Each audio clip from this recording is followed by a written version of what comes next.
Assalamualaikum, halo teman-teman. Perkenalkan, nama aku Fatimah Ainul Mardiah. Aku dari jurusan Akidah Filsafat Islam, Fakultas Usuluddin, Universitas Islam Negeri Sunan Gunung Jati. Aku di sini membuat video ini bertujuan tidak lain dan tidak bukan, yaitu untuk pemenuhan tugas UAS mata kuliah logika dasar, dan dosen pengampunya adalah Bapak Helmi Mikfaza. Oke, pada kesempatan kali ini, di video kali ini, I want to tell you mengenai oposisi. Menjelaskan sedikit mengenai oposisi. Sebelum jauh kita menjelaskan oposisi itu apa, kita harus tahu pengertian dari logika itu sendiri.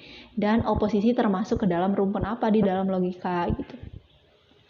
Logika itu artinya atau berasal dari bahasa Yunani yang artinya logos, dan artinya itu ucapan atau perkataan. Nah, logika itu dalam kehidupan sehari-hari sering kita temui. Contohnya kayak gini, misal kita sedang berdiskusi, terus ada salah seorang yang bicara, oh itu kesimpulannya nggak logis tuh, itu argumentasinya nggak logis gitu. Nah, logis di sini memiliki makna bahwa tidak masuk akal. Jadi kalau misalnya ada teman-teman atau kerabat kalian sedang berdiskusi, kemudian mereka bilang bahwa argumentasinya enggak logis, ya berarti argumentasi kalian atau pendapat kalian itu enggak masuk akal, enggak bisa dicerna oleh akal. Jadi secara sederhana, logis itu masuk akal. Kalau enggak logis, ya berarti tidak masuk akal. Kayak gitu. Nah, sebelum kita sampai ke titik oposisi, nah di dalam logika dasar itu banyak tuh ya menjelaskan banyak hal gitu. Nah, ada tuh bagian mengenai inferensi langsung. Nah, di inferensi langsung ini kita akan menemukan oposisi. Tapi oposisi itu ada pada urutan kedua setelah eduksi. Jadi, inferensi langsung adalah penyimpulan langsung dari satu proposisi. Jadi, kalau misalnya ada satu proposisi, dia langsung menyimpulkan gitu kan.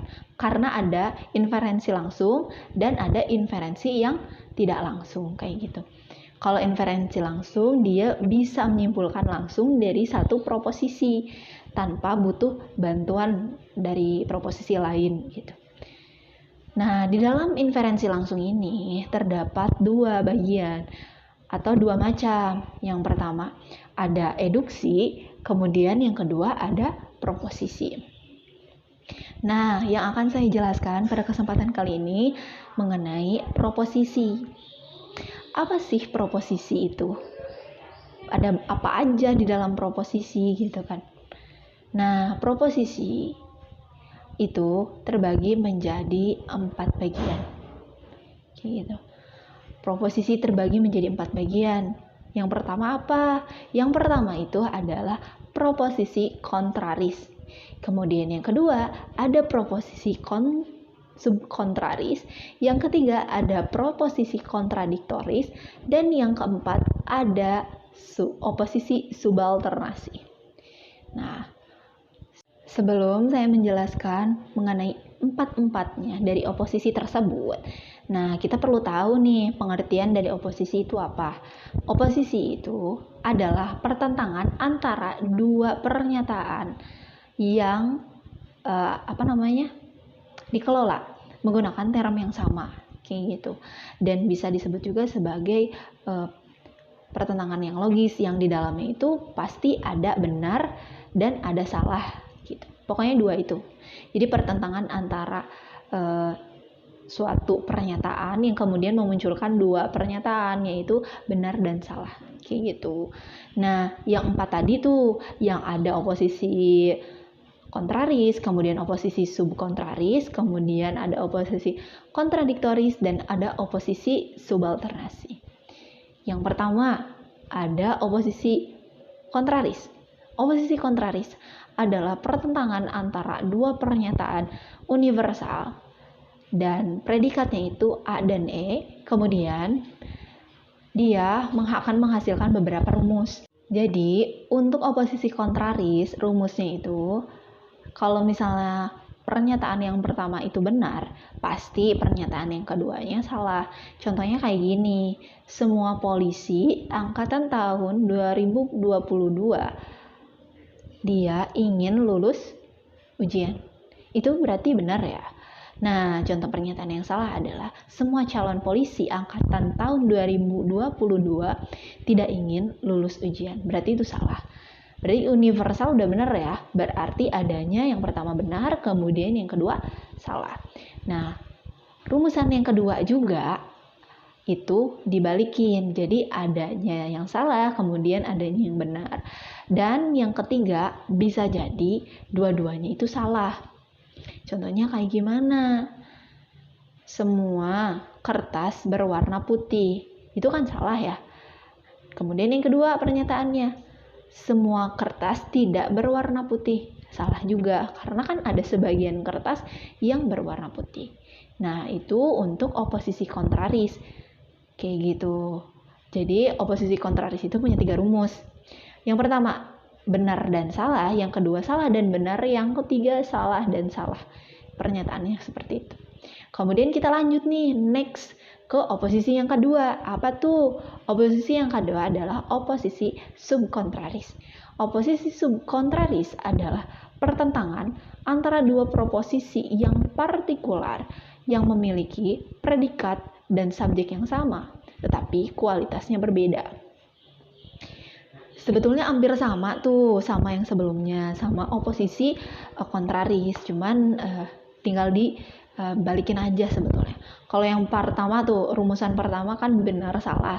Kalau di subkontraris yang membedakan adalah kan kalau yang di awal itu universal, kemudian kalau yang di subkontraris ini dia sifatnya partikular. Jadi kalau yang sebelumnya dia universal, benar dan salah, pasti di subkontraris ini partikular dan salah kemudian benar.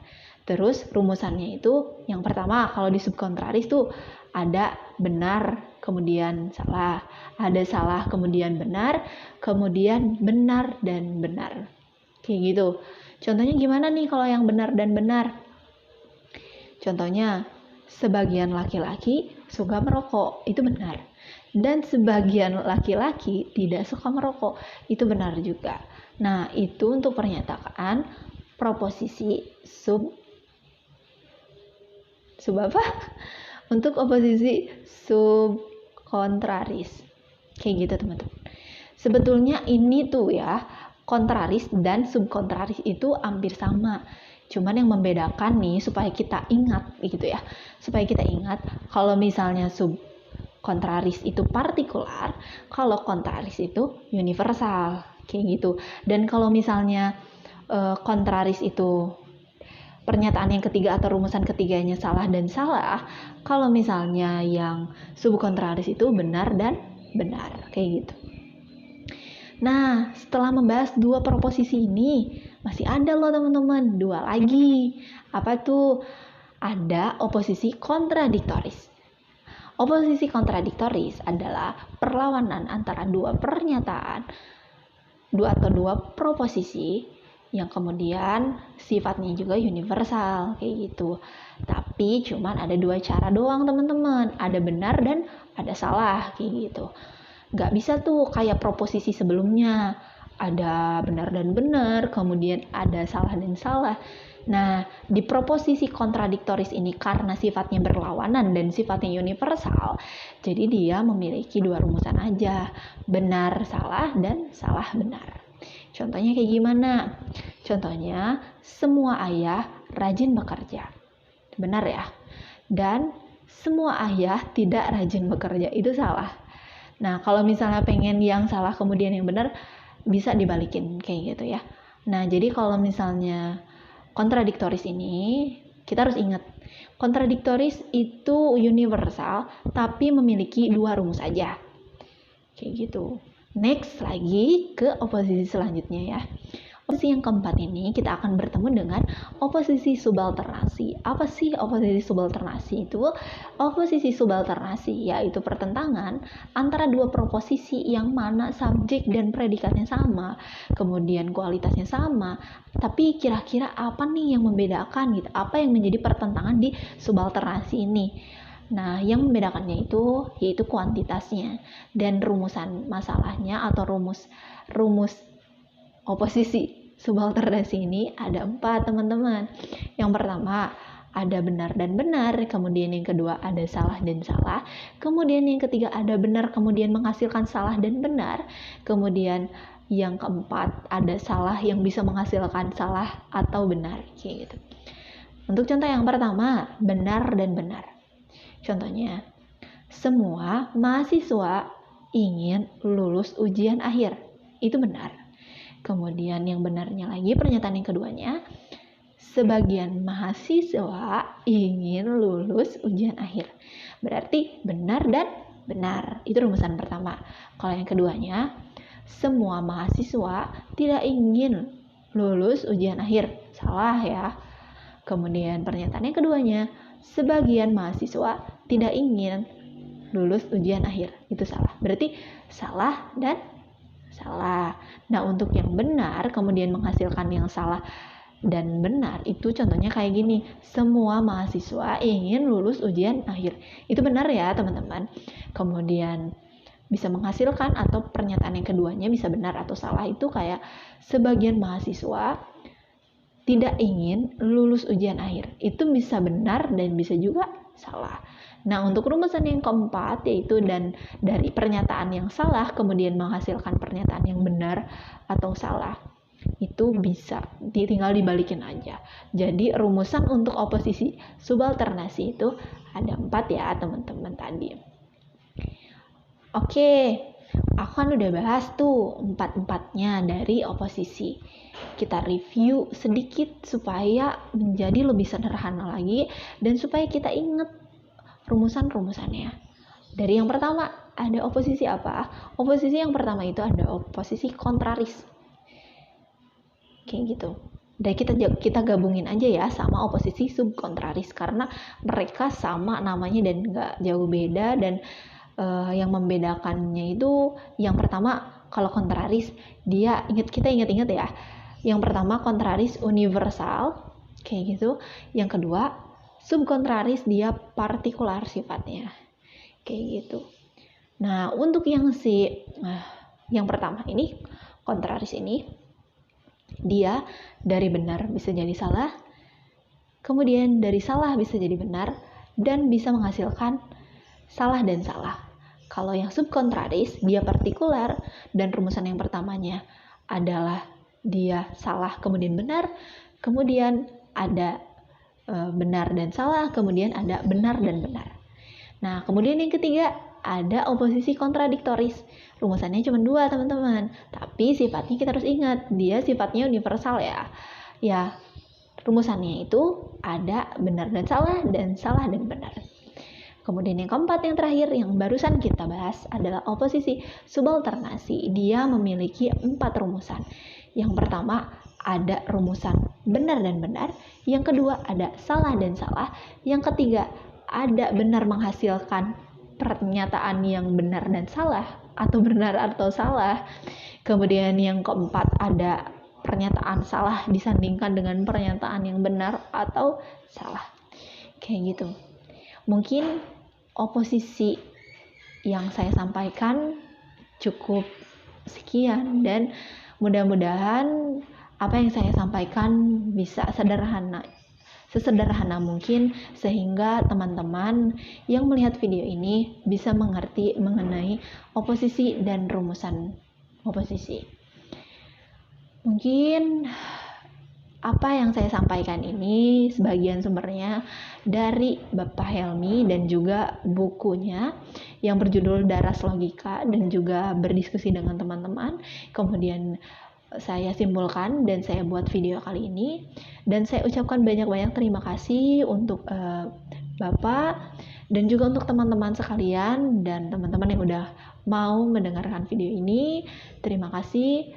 Semoga ujian akhir kita bisa mendapatkan nilai yang terbaik juga, dan semoga kita mendapatkan